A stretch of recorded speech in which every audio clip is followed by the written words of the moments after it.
زه به ناخور هم بوځم خو د رینجر برتي ده دا به موږ کوم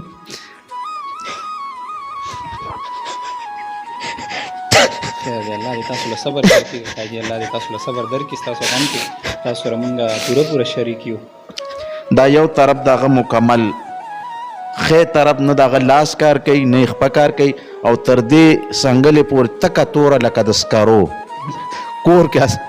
د قیامت هغه دغه جوړ شو. ځکه چې د عام کلي خلک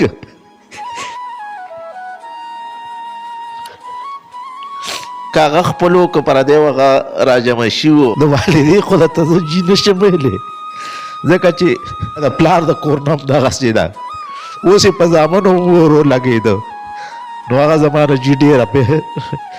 بد حالات کې ده دغه ده. الله دې تاسو له صبر درکړي، الله دې تاسو له صبر درکړي. بسم الله الرحمن الرحیم. شروع په نامه د رب ذوالجلال چې ډېر بخښونکی او مهربان ذات دی. قدرمنو او بلال وفا نن یو ځل بیا د یو ډېر غم او د یو درد یو پروګرام سره ستاسو په درون خدمت کې د جیون نیوز په شیشه باندې حاضر دی. چېرته چې ظلم وشي چا سره، زیاتې ورسره وشي، تشدد پې وشي،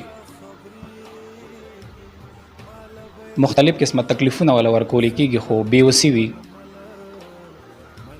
زموږ کوشش دا وي چې دا کیمره موږ په هغه ځای کې استعمال کوو کوم ځای کې چې د حق اواز وي. د نن نه سره مخکې به تاسو په سوشل میډیا باندې ډېر زیات پوسټونه لیدلی وي چې د بیسک ګدون بیسک سره تعلق لرونکي آفتاب وفات شو.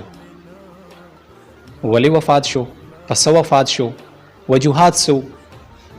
یقینا چې د آفتاب غم دا صرف د ګدون د خلکو دپاره نه، صرف د بیسک د کلي دپاره نه، یعنې دا د ټولې د ذله ثوابۍ دپاره د غم. آفتاب والد صاحب را سره هم موجود دی، د هغې تره غفور جدون صاحب هم را سره موجود دی. د والد صاحب په سترګو کې د اوښکو انګار به ولې نه وي چې یو زوی د دنیا نه ارماني ځي. د پلار په سترګو کې به د اوښکو سمندر ولې نه راځي کله چې یو پلار نشه ظلمې لاړ شي، کله چې د پلار نه سم لاس کټ شي، کله چې د پلار ملا ماته شي، نو سترګو کې به د اوښکو سمندر ولې نه ګرځي. د واقعي تفصیلات د آفتاب شهید والد محترم رضا خان صاحب را سره موجود دی. دی سره خبرې اترې کوم. کاکا جي دا خو نشم ویلی چې څنګه یو طبیعت دی څنګه دی؟ یقینا ستاسو غم دا زمونږ غم دی، زمونږ د ټولو کتونکو، یعنې دا د ټول زمونږ چې څومره هم کتونکي دا د ټولو غم دی. تاسو باندې یو غم راغلی دی، ستاسو په غم کې موږ تاسو سره پوره شریک یو. دا راته ووایي چې آفتاب وفات شو، د وفات وجوهات څه په څه وجه څه سره داسې وشو چې د دنیا نه لاړ او ټول ستاسو په ملا ماته شوه؟ مور ګیټ ته به ګوري چې آفتاب به راځي، څه وجه وجوهات څه؟ بسم الله الرحمن الرحیم. دا آفتاب زما په یقین او په دغه وجوهات دا دي چې هغه چراټ کپنه کې کار کوو او جی ورته ویکسین وکړو او بیا هغه تنخوا دا کړې وه خو 2-3 ورځې پس یې والا تنخوا ورکړه. د هغې نه پس هغه بیا چراټ کپنای ته کار له نه دی تللی، حالانکې ملګرو او چې کوم استادان یو هغوی ورپسې بار ټلیفونونه کول چې آفتابه خو دوی چې زه د کار موډ کې فلحال نه یم. بیا هغې کې څه 2 میاشتې دي 3 میاشتې دي هغې کې تېر وتې زما بچی بیا کار له نه ته دې کې راله د کراچۍ کې د رینجر برتای هغه دی د ګندپ هسپتال ته لاړه چې ما خو یو ډوز کړی دی، زم چې دویم ډوز په ګندپ هسپتال کې کوم د هغوی ته خبره وکړله چې بای ما ته ویکسین وکړه. هغوی ورته بای ته څه دي کړي دي، تا څه کوم میسج یا څه؟ دوی چې ما څخه خو څه نشته، خو کپنای کې دی، دی لاړ کپنای ته، خو کپنای والا هېڅ قسمه څه تسلي ونه کړه. ما خپله په ګندپ کې ویکسین کړي دي، ما څخه هغه د میسج دی، ما یو ډوز کړی دی، لا د دویم وخت نه دی برابر شوی، دویم به هم کوم. ګندپ هسپتال ته دی 2 ځله تللی دی، دا طارق هلکې ګاونډي دی، دی به وتلی دی، هغه ته وشو ده ته ونه شو، بیا دی لاړه خو وی نه کوله. د خپل کاغذونه تیار کړه ما او ځکه حیدرآباد ته تلمه، لور مې بوتلله. ما ته چې دا جي که چېرې ته هم ځې او زه ځم نو کور به خوشې دا د هغه ځي نو زه به دا خور هم بوځم خو د رینجر برتي ده دا به هم وشکم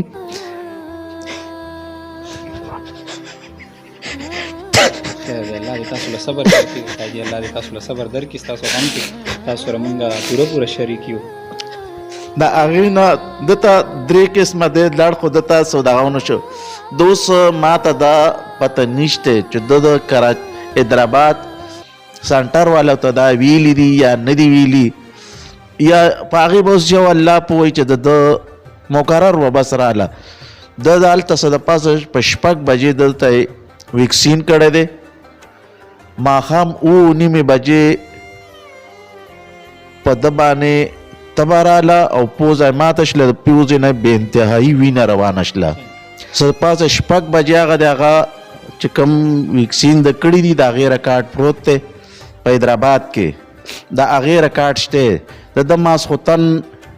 څه 9:30 بجې دي یا اته دي ما ته لکه دا ویکسین چې دی دلته کې کړی د هغې ریکارډ نو د دلته د چراټ کې چې دله کوم ویکسین کړی د هغې ریکارډ نشته جي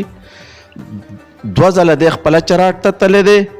یو ځل د مرګورو ته ویلي دي خو دته هغې ریکارډ نه دی میله شوی بیا دی 2 ځله ګندب ته تللی دی هغوی ورته وایي چې بای ته خپل ریکارډ چک که ستاسو شته دی نه نو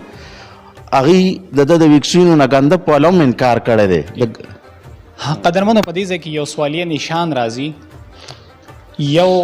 په هغې ډپارټمنټ کې په کم ډپارټمنټ کې چې دی جاب کوي کومه چې د فیکټري ده په هغې هم سوالیه نشان دا راځي چې تاسو مطلب ویکسینیشن والا راغواړئ ویکسین لګي د هغې رجسټریشن ولې نه کیږي یو سوال دویم سوال هم په دې باندې سوالیه نشان په هغې ډپارټمنټ باندې راځي څوک چې دا ویکسینیشن کوي چې تاسو مطلب ویکسین کوئ تاسو رجسټریشن ولې نه کوئ چې یو ورور ځي د جاب ته اپلای کوي هلته د هغه ریکارډ چیک کیږي درته وایي چې بھائی تا ویکسین نه دی کړی د ده ریکارډ 0 دی د دویم ځل باندې ویکسین کړی دی هغه ریکارډ باقاعده موجود دی خو د دویم ویکسین د وجې نه دی ډیټ کیږي ښه کاکاجي موجوده ستاسو اواز اعلی افسران اوري حکومت ته ستاسو اواز رسي څه به ورته وایي زه خو دا کوم چې د حکومت نه دا کوم چې کسان نا اهله کسان کینولي دي هغه دې زما زوی ته ویکسین کړی دی چې خدای خبر د هغې نه دی خو ځکه چې 2-3 غنټې پس د ویکسین نه پس زما زوی ته څه مسله پیښیږي خو د زما زیات چاک ته موږ انپړ خلکو تعلیم یافته نه یو لیبارټرۍ زره څخه نشته خو زموږ خو زیات شک د دغه د ویکسینو نه دی چې دوی ته هغه څخه چې کوم ډوز یې دته مخکې کړی و د هغې څه ثبوت نه و دویم د رینجر د بارتای دپاره دویم په دې وکړو چې زما دا شوق دی که زه چارې غریبي ده او دغه دی د سرکاري پوچ ته یا رینجر سره دې سره د ډېر غټ شوق و نو که زه برتي شلم نو ښه به دی سهار تقریبا 3-4 بجې ټیلیفون راغی د په پوز دویمې دی ما ورته څنګه لکه ډېر بیمار دی که لږ دی نه داسې څه دغه نشته خو بهرحال چې خبردار یی دلته نه خپل ګاډی وباسه او زه رواره مې بیا مې مور ته مولوي چې ته راځه چې لړ شو هسپتال ته چې لړو نو څه دغه و موږ چې لړو نو د آفتاب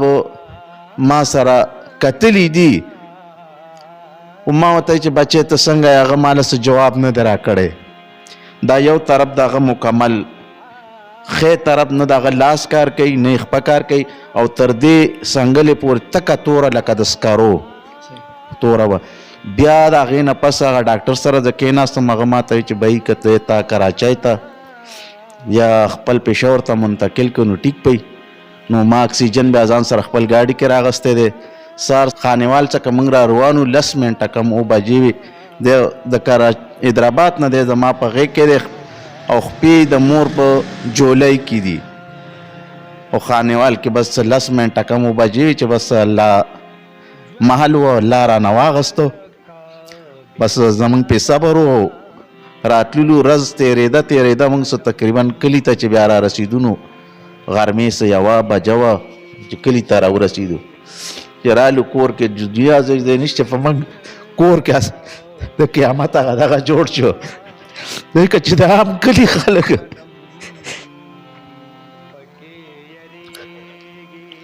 که هغه خپلو که پردی هغه راجمع شوي وو ناست وو موږ خپل بچی چې بس غم وجړو سپیکر صاحب ته هم دا خواست دی، عمران خان صاحب ته هم دا خواست دی چې دي اهل کسان کینئ. الله دې تاسو له صبر درکړي کاجي، الله دې تاسو له صبر درکړي. د والدې څه حال دی؟ والده خو به هم لیونی سپېله نه د والدې خو درته زه جي نشم ویلی. زیات افسوس او جاړي هغه په دې چې د پلار د کور نه هم دغسې ده، اوس یې په زامنو ورو لګېده، نو هغه زمانه جي ډېره بد حالات کې ده او دغه ده. الله دې تاسو له صبر درکړي، الله دې تاسو له صبر درکړي ان شاء الله تعالی. څو پورې تاسو ته انصاف نه ملو شوی ان شاء الله ستاسو اواز سره به زموږ اواز یو ځای روان وي ان شاء الله. یو نامور شخصیت دی د ګدون په خوره باندې نه چې بلکې په ټول پاکستان کې نن د هغې یو نوم خور دی. غفور جدون صاحب را سره ناست دي جي او تفصیلات خو د هغې والد محترم صاحب ووایي. یقینا ستاسو زړه به هم دړمن وي ځکه چې رواره هم د بچي نه کم نه وي او بیا د 22 کلن ارماني دنیا نه لاړ. څه خبرې جي شاملول غواړئ تاسو؟ یو جهان مننه ویلال صاحب چې تاسو رالی زمونږ د آواز هم دنیا ته ورسو. ستاسو په وړاندې ما چې کوم احتجاج وکړو نو هغې کې ما دا کلو خبره وکړه چې زما افتاب خو مړ شي، خو چې په دې سونو افتاب دی په دې کارخانه کې زما چې بل افتاب ضایع نه شي. افتاب زما شپږ وروڼه یو، الحمدلله دا یو 4-5 بچي دي او واحد یو افتاب و چې هغه به کرکټو سره او میپلو سره شوق ساته. د افتاب غم که یو طرف ته زه ډېر دردمن کړی ما، نو بل طرف ته د خلکو ماله دوره حوصله راکړله، د کلي د هلکانو، د علاقې هلکانو، د هغه دوستانو، زمونږ رشته دارانو، چې زه نن که یو طرف ته دردمن یم نو بل طرف ته فخر کوم چې نن زوم د یو شهید تره بیادېږم انشاءالله. افسوس راته په خپلو ادارو راشي چې زمونږ ادارې مطلب یو کار کوي او د هغې هغه پلانینګ ورخصني، نو که زما په خیال باندې مونږ خو بچی ما پرون مو د هغې ډایرکټر صاحب راغلو چې ما خو بچی تاله رالیږلو، دا خو ستاسو ذمواري جوړیږي. او نن د هغه تقریبا 5-6 ورځ ده چې مونږ له مطلب هغې څه د پښتو هغه چې کوم رسمي جرګه مرګه هغه نه وه کړې، نو زه پرون مجبور شلم او ما کوم له آواز ورکړو چې زما بچی خو ما وجوړو ما خښ که، خو چې زما بل بچی افتاب پیدا نشي، د بل افتاب مور ونه جوړي، د بل افتاب پلار ونه جوړي او د بل افتاب خاندان ونه جوړي. نو نن زه د ټولو نه اول ستاسو د سوشل میډیا ملګرو او بیا د هغه کلو نه چې زما ډېر بیمارانو پکې د علما قتل المشرانو او د ګدون چې کم کسان خبر ولان کې ما ته د اطلاع ټیم نو میلاو شوی، ما چاته اطلاع نه وه کړې، خو صرف د ملګرو په فیسبوک یا د هلکانو په خبردارۍ تاسو وکتل چې څونه کسان راجمع شو او انشاءالله دې ته ما 3 ورځې ټیم ورکړی دی چې ماله به تاسو 3 ورځې کې کس راکوي چې د هر ادارې نه که تاسو په نادره اړوئ که هغه تاسو چې دی نو په هیلث محکمه اړوئ. ما ته انصاف پکار دی او بیا زه ګیلمن خو د ادارو نه ځکه یم چې دا خبر په سوشل میډیا چلیږي او زما په ټیکسونو باندې دي تنخواګانې اخلي او زما په ټیکسونو باندې دي مزې کوي او څوک ومه هغه د همدردۍ په لحاظ باندې مطلب چا رابطه ونه کړله. نو مونږ ته خو لږ افسوس ځکه شو چې زما غونې دا سړي دا حالي چې زه د ګدون کوم یو آواز یم او کمزورې غونې آواز اوچتوم، صرف په ملک نه په بیروني ملک کې الحمدلله زمونږ تنظیمونه دي. نو زه خو که یو طرف ته افتاب دغه کړی دی نو زه دا وایم چې په 1946 کې زمونږ نیکه په جرګه کې تلو او هغه شهید شوی دی او نن زه 2 کاله یا 3 کاله پس زما کور ته د شهادت مرتبه راله. نو یقینا چې زما دپاره او زما د خاندان دپاره لویه د فخر خبره ده او نن چې د کوم کومه ثابته کړله نو یقینا چې افتاب زما بچی نو افتاب د دې قوم بچی. انشاءالله د انصاف پورې چې څومره ته انصاف نه دی میلاو شوی زه به خپل آواز اوچتوم چې بل افتاب نقصان نشي. انشاءالله په دې لړ کې ما ته د ګدون نه علاوه خپل تنظیم نه علاوه چې ګدون برادرۍ څومره دي په هغه په کراچۍ کې دي که هغه په لاهور کې دي که په اسلام آباد پېښور کې چې کوم زموږ تنظیمونه دي سعودیا مسقط دوبۍ سودان وغیره کې د ټولو زه ګورم زموږ په وټساپ ګروپ باندې دومره دردمند دي چې زما په خیال ما سره هغه خپل درد تقسیم کو په ما هغه بوج کم کو او نن راله کوم یو دومره حوصله راکړله چې زما دا امید پیدا شي چې انشاءالله په ګدون علاقه کې به خدای بل افتاب واقعا نه پیښه انشاءالله ځکه چې موږ ویښ شلو موږ بیدار یو و ادارو نه بیا هم زه چیف اف آرمی سټاف قمر جاوید صاحب نه وزیر اعظم پاکستان عمران خان صاحب نه صدر پاکستان نه خیبر پختونخوا وزیر اعلی صاحب نه آئی جی خیبر پختونخوا ډي پي او ثوابی صاحب نه او ډي اس پي ثوابی نه او اس ایچ او صاحب نه ما د ګدونو چې دا د هغوی ذمهواري ده دا یو مطالبه کومه چې د دې یو شفاف انکوایري وشي په حالات سطح د دې تحقیقات وشي چراټ والا ته هم چې ما بچی تاله را لېږلو زما ذمهوار تی هغوی تر اوسه هغوی ذمهواري نه اوس هغوی دا وایي چې بلکل موږ د 3 ورځې کې نه 3 ورځې خو تا ټایم راکړه سبا پورې ماښام پورې به تاله موږ د هغې دغه راکو چې یاره د کوم ځای نه دا سستی شوې ده آیا نادرې نه شوې ده یا د هیلت نه شوې ده بهرحال هغوی چې په هر چاړې زه په دې موقع باندې د خپل چې څومره هم زما ملګري دي د هغوی د ټولو شکریا ادا کوم ځکه چې دا سینیر صحافیان زیات زما ذاتي ملګري دي د هغوی هم شکریا ادا کوم ستاسو هم شکریا ادا کوم چې دې ګرمۍ کې راللی زما د اواز هم اوچت کو او انشاءالله چې قدم په قدم به موږ او تاسو یو بل سره ملګري یو چې چېرته ظلم وي د ظلم خلاف راپاسو او په دې علاقه کې به یو ښه ماحول څنګه چې پخوا و انشاءالله بیا به راولو ستاسو یو جهان مننه د لوی الله په امان ډېره مننه قدرمنو د والد محترم صاحب کوم چې د افتاب خان والد محترم صاحب و د هغوی هم تاسو هغه جړه فریاد د هغه خبرې اترې هم تاسو واورېدې چې دی هم ډېر یو درد لري احساس لري الله دې کړي چې داسې آفتاب او داسې مرګونه په نورو کورونو کې پیدا نشي ټولو ملګرو ته دا درخواست دی کله چې تاسو ویکسین ولګوئ د هغې کارډ ضرور رجسټریشن کارډ ضرور اخلئ هسې نه ستاسو د غفلت د وجې نه ستاسو د لا علمۍ د وجې نه دا مسلې رس په رضه باندې مخ په وړاندې باندې لاړې شي او هر ډپارټمنټ ته دا عوام کم ته چې زما د اواز رسي خپله ډیوټي ایماندارۍ سره کوئ سبب الله ته ودرېږئ د همدغه آفتاب به ستا به ګریواني او د ده به لاسي چې کاکا یا ماما یا پلانکي صاحب زما قاتل تی الله دې د هغې رضي نه مونږ تاسو ټولو ساتي په جمع ووایئ چې آمین بلال وفا سره د خپل کیمرامین زیشان خان تاسو ټولو نه غواړي اجازت د لوی الله په امان پاکستان زنده باد